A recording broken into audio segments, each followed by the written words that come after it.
अरे पता ही कौन सूबे हाँ जी भाई सनाउल्ला वेल्ड कल आ गया इनू 20 रुपए दी जिस दियो जी निकू निचोड़ के शेरू आ गया जी। और ये गेम है चौकरंडा। इस गेम को चौकरंडा कहते हैं। ये ऐसे उठा के ये देखें वो गई और सीधा कैच और ये आउट हो गया। अब दूसरा बंदा आएगा। अब ये कह रहा है कि चादर से कैच नहीं है, हाथों से करना है, चादर नहीं लगानी है आपने। चादर ने ऐसे चादर नाल नहीं कीता चादर नाल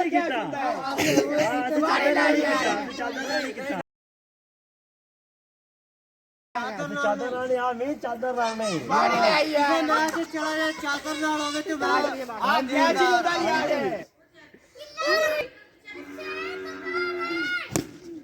ओ किला करे जांदी ला बले आओ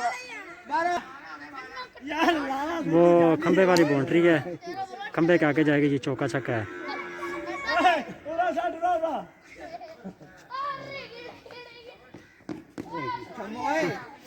ना ना ना